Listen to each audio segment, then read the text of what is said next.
तो बच्चों कैसे हैं आप लोग। तो आज हम लोग करेंगे एक और टॉपिक। बच्चों का काफ़ी मैसेज आया था कि उनको बर्नौली इक्वेशंस नहीं समझ आ रही है। तो आज का पूरा वीडियो हम दो टॉपिक पे करेंगे बच्चों, बर्नौली थ्योरम और उससे पहले हमें समझना पड़ेगा कंटिन्यूटी इक्वेशन। मान लीजिए मैं आपसे एक क्वेश्चन पूछता हूँ। हमारा क्वेश्चन है कि अगर हमारे पास कोई पाइप है और उस पाइप में से पानी आ रहा है और इस पाइप के आगे मैं अंगूठा लगा दूं, ऐसे अंगूठा लगा दूं अगर, तो पानी का प्रेशर तेज हो जाएगा या उसकी वेलोसिटी। ठीक है, इस बारे में आप सोचिए, तब तक मैं आगे बढ़ता हूं। आराम से मुझे कमेंट में आंसर दीजिएगा। तो होता ये है, एक फ्लूइड मैकेनिक्स के अंदर अगर हम फ्लूइड मैकेनिक्स की बात करें, फ्लूइड मतलब पानी नहीं बोलना चाहिए, अच्छा शब्द नहीं है। फ्लूइड मतलब any material that have a tendency to flow, ज़्यादा बेटर शब्द है। तो फ्लूइड मैकेनिक्स के अंदर हमारे पास एक वर्ड आता है जिसको बोलते हैं कंटिन्यूटी इक्वेशन। हालांकि इसमें न्यूमेरिकल्स बहुत आते हैं, मैं कोशिश करूंगा आपको न्यूमेरिकल भी एक दो समझा दूं। तो कंटिन्यूटी इक्वेशन क्या कहती है? कंटिन्यूटी इक्वेशन ये बोलती है, ठीक है, ये बोलती है कि भाई अगर किसी पाइप में पानी फ्लो हो रहा है, बहुत ध्यान सुनना, अगर किसी पाइप में पानी फ्लो हो रहा है, पानी हो, ऑयल हो, ग्रीस हो, कुछ भी हो, अगर किसी पाइप के अंदर पानी या कुछ ही फ्लो हो रहा है, तो जितना पानी उसमें एंटर करेगा उतना ही पानी एग्जिट करेगा, सेम पानी, ना ज़्यादा और ना कम। और बच्चों इसको बोलता हूं मैं Q, और Q को हम लोग थर्मोडायनेमिक्स में Q को हीट बोलते हैं और फ्लूइड मैकेनिक्स में Q को बोलते हैं डिस्चार्ज। डिस्चार्ज का मतलब होता है रेट, फ्लो रेट, मतलब कितना पानी, कितना वॉल्यूम पर लीटर फ्लो हो रहा है, उसको हम फ्लो रेट कहते हैं। तो अगर मैं Q का तुम्हें फॉर्मूला ड्राइव कराऊं तो फ्लो होता है वॉल्यूम पर यूनिट टाइम, कि भाई एक पर सेकेंड में कितना पानी फ्लो हो रहा है वो आपका वॉल्यूम होता है। अच्छा, वॉल्यूम आप सबको पता है एरिया इनटू लेंथ होता है, area into length upon time. अगर आपने पुरानी कुछ वीडियोस देखी हो या फिर आप नॉर्मली बुक में पढ़ सकते हैं, एरिया इनटू लेंथ क्या होता है, वॉल्यूम होता है। बहुत सिंपल समझो, आपने बचपन में पढ़ा होगा सिलेंडर का वॉल्यूम क्या होता है, पाई आर स्क्वायर एच। यहाँ पाई आर स्क्वायर क्या था, ये एरिया होता है, एच क्या है, उसकी लेंथ थी, सिलेंडर की लेंथ, हाइट बोलते हैं उसको हम लोग। आपने कमरे का वॉल्यूम क्या पढ़ा है, एल बी एच। तो B इंटू एच को अगर आप एरिया ले लो तो L वॉल्यूम हो गया। तो जनरली कहीं पर वॉल्यूम लेते हैं तो वो एरिया इंटू लेंथ होता है। नाउ अभी हमें समझ आ गया। अच्छा, इसके बाद लेंथ क्या है? लेंथ अपने आप में एक डिस्टेंस है। तो यहाँ पर क्या होगा, डिस्टेंस अपॉन टाइम। और डिस्टेंस अपॉन टाइम क्या होता है, डिस्टेंस अपॉन टाइम, और बच्चों ने पढ़ा होगा डिस्प्लेसमेंट अपॉन टाइम मान लो। तो यहाँ पर डिस्प्लेसमेंट अपॉन टाइम होगा आपका वेलोसिटी या speed of water flowing in circuit. तो आपका जो डिस्चार्ज आ जाएगा कि कितना पानी फ्लो हो रहा है, वो होगा बच्चों एरिया इंटू, और V यहाँ पर किस लिए है, वॉल्यूम के लिए नहीं है, वेलोसिटी के लिए है। यहाँ पर V है वेलोसिटी। मैं कोशिश करता हूँ इस वेलोसिटी वाले को छोटा v बनाऊँ, ऐसे, एरिया इंटू वेलोसिटी। तो कंटिन्यूटी इक्वेशन ये बोलती है कि जितना डिस्चार्ज Q1, जितना पानी एंटर करेगा और जितना पानी एग्जिट करेगा, दे मस्ट बी इक्वल। मेरे से अगर कोई बच्चा ये पूछे ना कि सर क्या कोई ऐसी कंडीशन है कि किसी फ्लो होने वाले लिक्विड में ये कंटिन्यूटी इक्वेशन जो है एप्लीकेबल ना हो, मेरा आंसर होगा नो। दुनिया में अगर फ्लो हो रहा है अगर आप, ठीक है, चाहे तुम फ्लूइड मैकेनिक्स नहीं भी पढ़ रहे, अगर फ्लो हो रहा है तो कंटिन्यूटी एप्लीकेबल है, मतलब एप्लीकेबल है। अब वापस आते हैं मेरे क्वेश्चन की तरफ, ठीक है। हालांकि कुछ बच्चों ने क्वेश्चन का आंसर देना चाहिए था। आपने अगर पाइप में कुछ एरिया बंद कर दिया, ध्यान सुनना, आपने अंगूठा लगाया, कुछ एरिया बंद कर दिया, तो आपको पता है Q1 बराबर Q2, एरिया पहले वाले का, वेलोसिटी पहले वाले की, एरिया दूसरे वाले का, वेलोसिटी दूसरे वाले की। अर्थात एरिया इंटू वेलोसिटी का जो मल्टीप्लाई है वो क्या रहेगा, कांस्टेंट रहेगा। डेफिनेशन आप बुक से पढ़ लेना, मैं डेफिनेशन नहीं पढ़ा रहा, मैं पूरा फंडामेंटल समझा रहा हूं ताकि न्यूमेरिकल करने में दिक्कत ना आए आपको। इसका मतलब अगर आप एरिया बढ़ाएंगे तो वेलोसिटी कम होगी, और अगर आप एरिया घटाएंगे तो वेलोसिटी बढ़ेगी। That means area into velocity का जो मल्टीप्लाई है वो कभी चेंज नहीं होगा। और जब आप सेकंड वाले केस में जब अंगूठा लगा देते हैं तो पाइप का एरिया कम कर देते हैं, जो पानी बाहर निकल रहा है उसकी वेलोसिटी बढ़ती है, प्रेशर नहीं। ध्यान रखने वाली बात। हालांकि हमारी भावनाएं आके बोलती है बीच में, नहीं ऐसा ही प्रेशर बढ़ता है, प्रेशर नहीं बढ़ता, वेलोसिटी बढ़ती है। समय लगेगा, धीरे धीरे सीख जाओगे, ठीक है।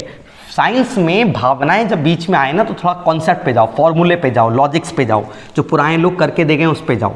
तो हमें क्या समझ आया कंटिन्यूटी इक्वेशन के अंदर? हमें समझ आया कि कंटिन्यूटी इक्वेशन का मतलब होता है कि flow rate volume into velocity, volume upon time क्या रहता है? सेम रहता है। बट मैं अगर आपको इसको डिटेल में ड्राइव करवाऊँ, ये तो हमने एक ओवरव्यू ले लिया, डिटेल में आप देखो जरा एक बार। क्या होता है कि अगर कोई पाइप है आपके पास, ये पाइप ऐसे करके है, इसका क्रॉस सेक्शन वेरी कर रहा है, इसका एरिया यहाँ पर A1 है, यहाँ पर इसका एरिया A2 है, यहाँ पर इसका वेलोसिटी V1 है, यहाँ इसकी वेलोसिटी V2 है।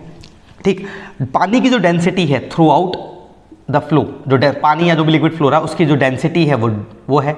इनकम्प्रेसिबल फ्लूइड है, फ्लूइड अगर इनकम्प्रेसिबल हो तभी उसकी डेंसिटी सेम रहती है, अदरवाइज डेंसिटी बदल जाती है। फिलहाल हम आइडल केस मान रहे हैं कि डेंसिटी थ्रू आउट, हाँ डेंसिटी चेंज हो जाती है भाई, पानी की डेंसिटी भी चेंज हो जाती है, कंप्रेसिबल हो तो, इनकम्प्रेसिबल हो तो नहीं चेंज होगा। तो हमारी कंटिन्यूटी इक्वेशन बोलती है discharge at inlet is equal to discharge at outlet. इतना आपको समझ आ गया। अभी डिस्चार्ज है क्या? अभी मैंने आपको ओवरव्यू दिया, आप डिटेल में समझो। डिस्चार्ज होता है mass flow rate, mass flow rate, ध्यान सुनो, ये होता है mass flow rate at inlet is equal to mass flow rate at outlet. अभी मास फ्लो रेट क्या होता है? मास फ्लो रेट होता है कितना मास पर सेकेंड, टाइम ले लेता हूं यहां पर मैं, पर सेकेंड एंटर कर रहा है और कितना मास पर सेकेंड क्या हो रहा है आपका टाइम सेकेंड पॉइंट पे एग्जिट हो रहा है। अब जो मास होता है density into volume, density into volume divided by time. ये वॉल्यूम है, बड़ा भी बनाया है मैंने, कहां पर? इनलेट पे। मैं एक काम करता हूं, सबके आगे 1 1 लिख देता हूं, ठीक, हाँ, मतलब यहां पर ऐसे करके 1 और यहां पर डेंसिटी इंटू वॉल्यूम और डिवाइडेड बाई क्या रहा? टाइम, यहां पर सेकेंड वाले पे। नाउ अभी क्या समझ आया आपको? इसके बाद अब वॉल्यूम क्या होगा? हमने चेंज किया तो वॉल्यूम हमारा area into length by time, और अगला वाला क्या हुआ? Density into area into length by time, second वाले केस में। अब इसके बाद बच्चों हमारे पास लेंथ इंटू टाइम को वेलोसिटी हुई, तो अलग लिखता हूं, rho into A1 into V1, और यहां पर क्या हो जाएगा? रो A2 और इंटू V2। मैंने क्या बोला? इनकम्प्रेसिबल फ्लूइड है तो डेंसिटी क्या रहेगी? सेम। तो डेंसिटी से डेंसिटी खत्म हो गई, हमारे पास क्या बचा? एरिया इंटू वॉल्यूम बराबर A1 बराबर A2 इंटू V2, और we can say area into velocity is constant. ये है एक्चुअली बर्नौली प्रिंसिपल का आपका डेरिवेशन। अगर आपको एग्जाम में करना तो आप ये डायग्राम बनाना और डेरिवेशन कर देना। अच्छा, अब होता क्या, अगर एक बार क्वेश्चन आया था एसएससी के अंदर कि अगर मैं डिस्चार्ज का फॉर्मूला लिखूं तो क्या लिखूंगा? तो डिस्चार्ज का फॉर्मूला एरिया इंटू वेलोसिटी लिखूंगा, तो आंसर है नो। डिस्चार्ज के फॉर्मूले में तो रो भी आएगा ना भाई, ये इंपॉर्टेंट बात है। डिस्चार्ज के फॉर्मूले में रो भी तो आएगा, ये रहा पूरा का पूरा रो AV। हाँ, लेकिन जब डिस्चार्ज को भी बराबर करा, इनकम्प्रेसिबल फ्लूइड, अगर कल को बोलते कंप्रेसिबल फ्लूइड है, फ्लूइड की डेंसिटी चेंज हो गई तो आपको तो पूरा लगाना पड़ेगा ना, तब भी डेंसिटी काट पाओगे। हम डेंसिटी क्यों काटी? डेंसिटी इज सेम बिकॉज कैसा फ्लूइड है? Because it's a incompressible fluid, incompressible fluid. अब तुम समझ गए मेरी बात, ठीक है? हाँ, डिटेल में नहीं, इतना समझ आ गया आपको, बस ठीक है। चलो अब बढ़ते हैं हम नेक्स्ट टॉपिक पे। न्यूमेरिकल देख लेते हैं। न्यूमेरिकल देखो जरा। इस न्यूमेरिकल के अंदर अगर मान लीजिए आपके पास एक पाइप है ऐसे करके, और इस पाइप के आगे 2 सेक्शन हो गए, ऐसा क्वेश्चन जनरली आते रहते हैं, आसान कंसेप्ट है। ऐसे 2 इसके सेक्शंस हो गए, और आपको उसने बोला कि इसका एरिया गिवन है, इसका डायमीटर गिवन। अब एरिया तो गिवन नहीं होगा, आपको बोलेगा इस पाइप का डायमीटर। अच्छा, अगर आपको पाइप का डायमीटर गिवन है, अगर आपको डायमीटर गिवन है और आपको एरिया निकालना है तो क्या फॉर्मूला लगाओगे? तो बचपन में हम क्या करते थे? डायामीटर का हाफ कर देते थे। अगर आप डायमीटर का हाफ करेंगे तो क्या बन जाएगा? वो बन जाएगी रेडियस, और अगर रेडियस बन गई तो हम एरिया निकाल लेंगे क्रॉस सेक्शन, ठीक है? रेडियस मान लीजिए R हो गई तो हम एरिया निकालते थे पाई R², ऐसा बचपन में करते थे। पर प्रैक्टिकली सोचो, अगर मुझे इस मार्कर का भी रेडियस निकालना है तो कैसे निकालूंगा? तो मेरे पास तो कोई ऐसा इंस्ट्रूमेंट होगा जो बाहर से नापे, तो जब बाहर से नापेगा तो डायमीटर नापा जाएगा ना, इसलिए आपको अक्सर क्वेश्चन में डायमीटर दिया जाता है। तो आप क्या करेंगे? एरिया बराबर हो जाएगा पाई और रेडियस हो जाएगा डायमीटर बाई 2। भाई रेडियस के बजाय d बाई 2 लिख दिया मैंने, डायमीटर बाई 2। इसका हो जाएगा स्क्वायर, तो एरिया हो जाएगा पाई और d का स्क्वायर करो बच्चों, d स्क्वायर हो गया, 2 का स्क्वायर करो 4 हो गया, पाई डी स्क्वायर बाई 4। तो अगर हमें डायमीटर गिवन है तो हम एरिया हमारा हो जाएगा पाई डी स्क्वायर बाई 4। ये फॉर्मूला जनरली एप्लीकेबल होगा। अब बच्चों एक बात बताओ, अच्छा एक बात और बहुत इंपॉर्टेंट बात मैं बताना भूल गया, एक्चुअली कंटिन्यूटी इक्वेशन काम करती है law of conservation of mass पे। It based on law of conservation of mass. Obvious सी बात है ना भाई, जितना पानी गया उतना ही बाहर निकलेगा, तो कंजर्वेशन ऑफ मास हुआ ना, mass neither be can not be destroyed, इसलिए हर जगह एप्लीकेबल है लॉ ऑफ कंजर्वेशन ऑफ मास, इस पे एप्लीकेबल होता है। चलिए आगे बढ़ते हैं। अब मान लीजिए ऐसा न्यूमेरिकल आया, मैं न्यूमेरिकल का फंडामेंटल हमेशा बताता हूँ, मैं न्यूमेरिकल से करवाता नहीं हूँ क्योंकि न्यूमेरिकल में कैलकुलेशन करने बहुत वेरिएट काइंड ऑफ क्वेश्चन बन जाते हैं।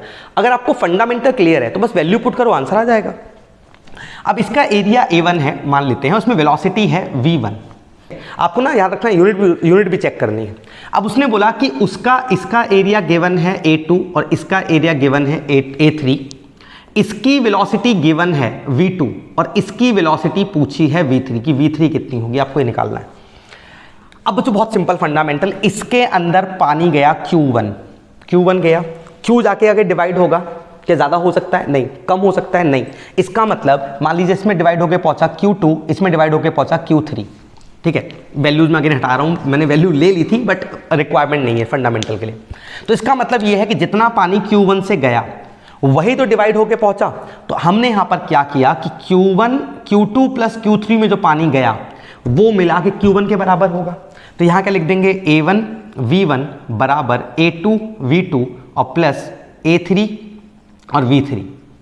ठीक, एक बात बताओ, आपको A1 V1 दिया है, A2 V2 दिया है, A3 दिया है, V3 निकालना है, आप निकाल लोगे।